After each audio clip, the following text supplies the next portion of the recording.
Loving someone who catapults his body like a grenade that I can never be allowed to hold the pen to.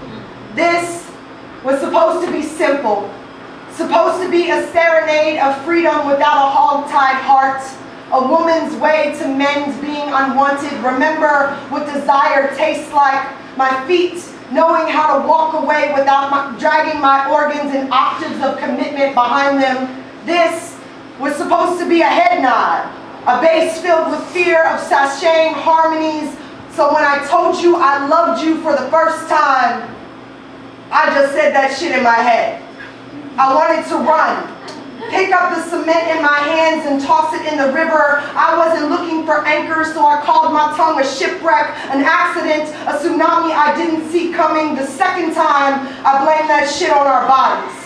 For being trained in rhythm, for knowing how to speak even when I kept silent. I wanted to unlearn the sway of tethered rope, the snapped fishing line, proof of being hooked, reeled in, flailing, but still proud of being a trophy. The third time, I had to confront my heart.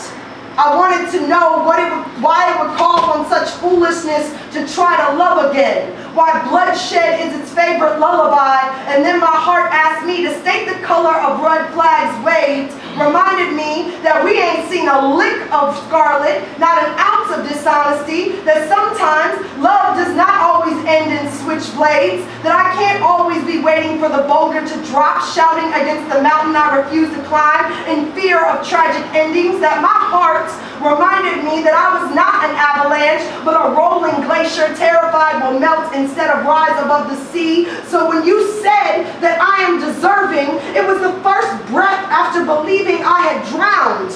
When you did not take or run or push back, I fell into you like your skin was a fortress, your arms a waiting lifeboat, your kiss a soldier's discharge papers, the coming home to a rising sun instead of a lonely apartment. I was a white flag waving through the smoke, scared of being held hostage.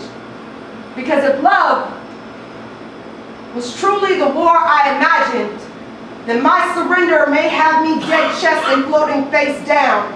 But you were still the biggest risk I was willing to take.